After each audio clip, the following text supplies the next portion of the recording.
আল্লাহর ঘরে বসতে পারা, সময় কাটানো, কিছুক্ষণ অবস্থান করা, এটা একটা বড় নিয়ামত।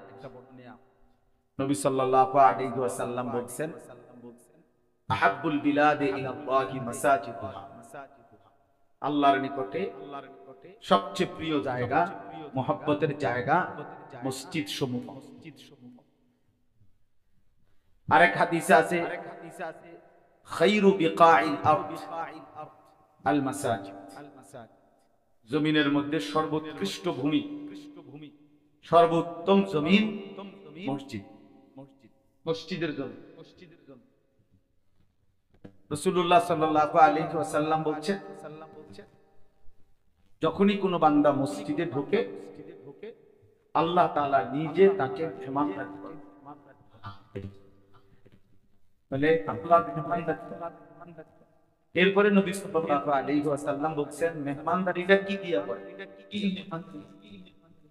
ওয়াকিরাহু আল বাকশা, মেহমানদারি হলো আল্লাহ তাআলা তার বান্দার অগণিত গুনাহ মাফ করে দেন। রাসূলুল্লাহ সাল্লাল্লাহু আলাইহি ওয়াসাল্লাম বলেছেন, 7 ধরনের ব্যক্তিকে আল্লাহ তাআলা হাসরের দিন আল্লাহর আরশের ছায়া দান করবেন, রহমতের ছায়া।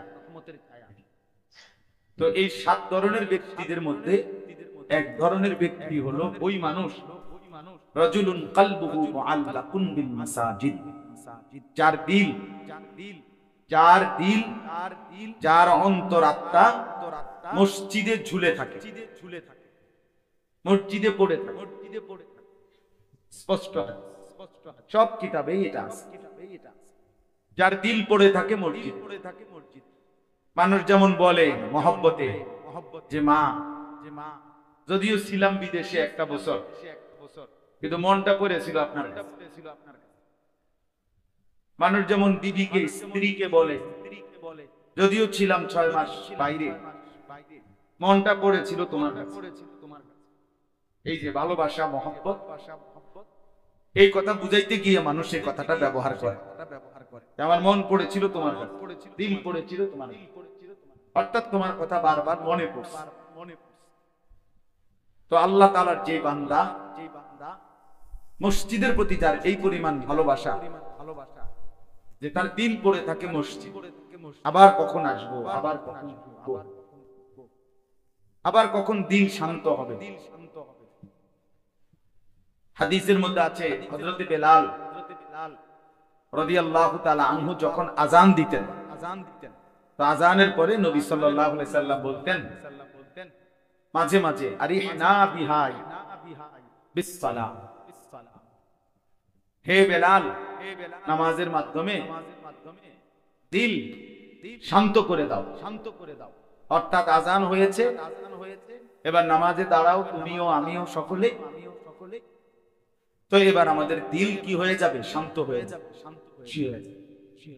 এজন্য এক মুমিনের তৃপ্তি, এক মুসলমানের তৃপ্তি, স্বস্তি আল্লাহর ঘর মসজিদ, আল্লাহর ঘর মসজিদ।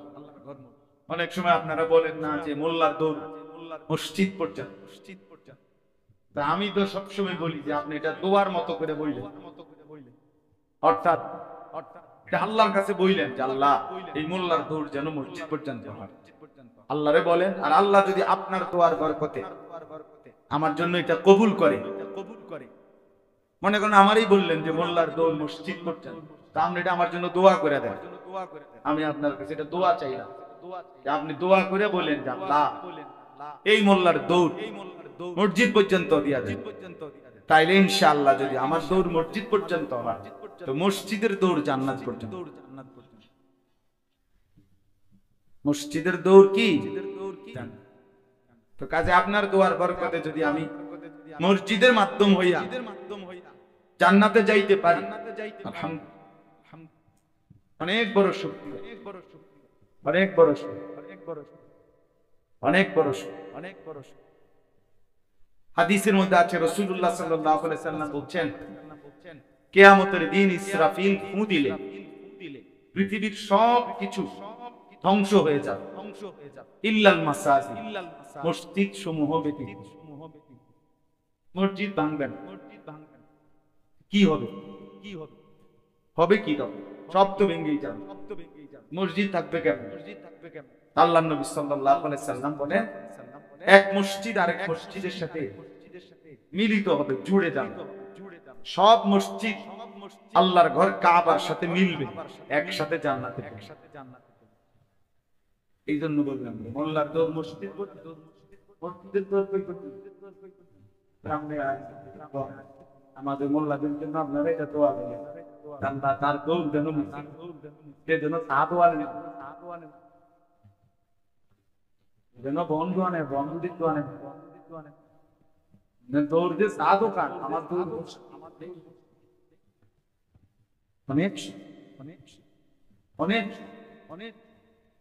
আপনার দৌড় যদি গল্প গুজবের জায়গা, মোল্লার দৌড় যদি মসজিদ হয়, এটা অনেক বড়, অনেক বড়।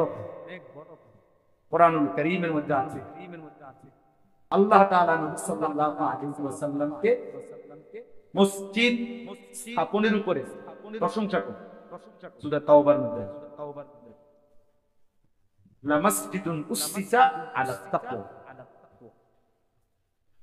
মসজিদের কথা আল্লাহ তাআলা নিজে বলেন কোরআন, ইন্নামা ইয়া'মুরু মাসাজিদাল্লাহ মান আমানা বিল্লাহি ওয়াল ইয়াউমিল আখির। আল্লাহ আখিরাতের প্রতি যারা পূর্ণ ঈমান রাখে তারাই মসজিদ সমূহ আবাদ আবাদ। আল্লাহ নবী সাল্লাল্লাহু আলাইহি সাল্লাম বলেন, প্রত্যেক মসজিদের ইন্নালিল মসজিদে আওতাদা, প্রত্যেক মসজিদের কিছু খুঁটি থাকে, খুঁটি, এই যে এখানে খুঁটি, প্রত্যেক মসজিদের কিছু খুঁটি থাকে। আল্লাহ নবী সাল্লাল্লাহু আলাইহি সাল্লাম বলেন, ওই মসজিদের নিয়মিত মুসল্লিগণ ওই মসজিদের খুঁটি। অতঃপর সেই খুঁটির কোন খুঁটি যদি অনুপস্থিত থাকে, মানে কোন মুসল্লি নিয়মিত, তো আল্লাহর ফেরেশতা তাদেরকে তালাশ করে, যদি তালাশ করে অসুস্থ পায় তার জন্য শিফা, সুস্থতার দোয়া করে।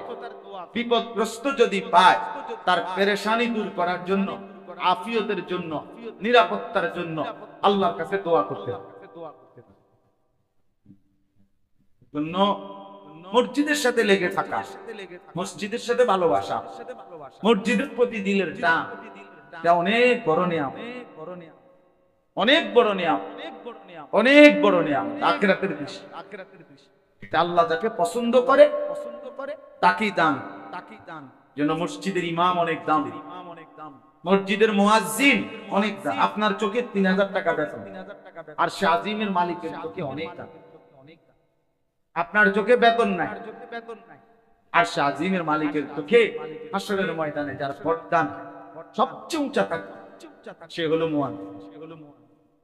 বেতন দিয়ে কিনবে না, এরে না পাইবেন হাসরের ময়দানে, তখন এরা চিনবেন মুয়াজ্জিন। আমাদের দেশে তো মুয়াজ্জিনকে কোনো পাত্তাই দেয়, ইমাম সাহেবের যেখানে খবর নাই, মুয়াজ্জিন বুঝেন, ইমাম সাহেবের বেতনই দেয় না 3 মাস, মুয়াজ্জিন তো নাই। হাজারো লাখো মসজিদে দেখবেন মুয়াজ্জিন নাই, এটা একটা ঝামেলা। ইমাম সাহেব উনি ইমাম, উনি মুয়াজ্জিন, উনি মসজিদ চালু দিবেন, উনি মোটরের সুইচ দিবেন, ওই যে পানি উঠানো লেখা মোটরের সুইচ উনিয়ে দিবে, দরজা জানালা উনি আটকায়। কিতা হুজুর নামাজে না করতুন, এই করতুরে লাগা মানুষ আবার আরো 2 জন রাখুন নামাজ করতুরে লাগা, নামাজ করতুরে না, এটার লাগা আবার আলগা মুয়াজ্জিন, আলগা মসজিদ, ইমাম আলগা, খাদেম। আমরা গরিব এলাকা হুজুর, এগুলা আমরা পাই। কিন্তু মাশাআল্লাহ টাইলস লাগাইতে লাগাইতে আর সভাপতি সেক্রেটারির শরীরটা টাইলস লাগানো লাগে। আপনাদের মসজিদ বলি, সবাই মসজিদ বলে না, আপনাকে মসজিদে খেলা মারলাম, এটা না, টাইলস তো সব মসজিদ। বাথরুমে অত্যাধুনিক টাইল, SS5 এর সব, অর্থাৎ এগুলোরে আরো আল্ট্রা মডার্ন করো, আরো করো, আরো করো। ইমাম সাহেব তার কারণে বদলাও, কিন্তু বেতন বাড়াইবা। ইমাম সাহেব এতে কোন রকম নামাজ করতো, এটা একটা সাধারণ সালামে না করতো কিরাম দাদা খুঁজে বানতাম দান বানতে আছে ও দাদা মানে ভিজা দান এবার এটাতে দান চাউল বাইরো কার না বাইরো বাইরে তাহলে কোন রকম না বা নামাজ কোন রকম নামাজ শ্রেষ্ঠতম ইবাদত।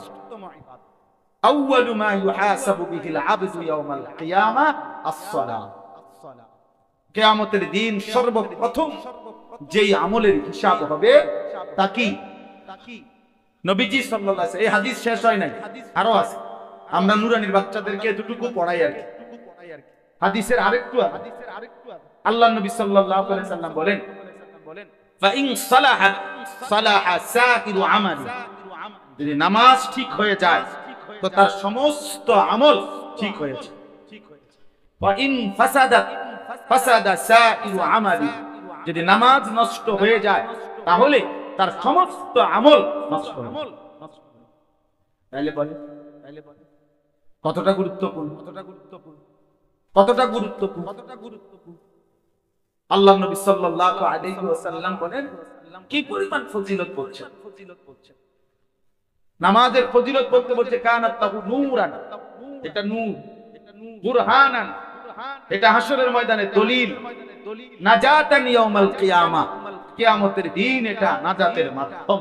নামাজ নামাজ মান হাফাযা আলাইহা, যে নামাজকে হেফাজত করে, ওমান লাম ইউহাফিজ আলাইহা, যে নামাজের হেফাজত করে না, লাম ইয়াকুন লাহু নূর ওয়ালা বুরহান ওয়ালা নাজাতুন ইয়াউমাল কিয়ামা, তার জন্য হাসরের দিন কোনো আলো হবে না, দলিল হবে না, নাজাতের কোনো ব্যবস্থা হবে না। وكان يوم القيامة مع قارون وفرعون وهامان وأبي بن خلف। কিয়ামতের দিন ওই নিকৃষ্ট নাফরমান বেনামাজি সে কারুনের সাথে, ফেরাউনের সাথে, হামানের সাথে এবং মক্কার সবচেয়ে বড় কাফের সর্দার উবাই ইবনে খালাফ তার সাথে। তাহলে এক চাইতে নিকৃষ্ট কাফের উপমা এই পৃথিবীতে নাই। এক চাইতে ভয়ঙ্কর কাফের ফেরাউন, নমরুদ, হামান, কারুনের চাইতে নিকৃষ্ট কোন কাফের উদাহরণ পৃথিবীতে নাই। আল্লাহ তাআলা তাদের সাথে বেনামাজিকে তুলবে, হাসরে একসাথে দাঁড়াবে, হাসরে একসাথে দাঁড়াবে। এই জন্য কিশোর নওজোয়ান ভাইয়া তোমাদেরকে বলি, কেন জানি ভালো লাগছে মসজিদে ঢুকে, এই জন্য বললাম মসজিদের কথা। মসজিদকে আপন মনে করা, মসজিদকে কলিজার মধ্যে প্রিয় মনে করা। মসজিদ সুন্দর করেন মাশাআল্লাহ, ভালো দিক, কিন্তু মসজিদের ইমাম, মুয়াজ্জিন, খাদেম সব জরুরি। এই চাকচিক্যের চাইতে বেশি জরুরি।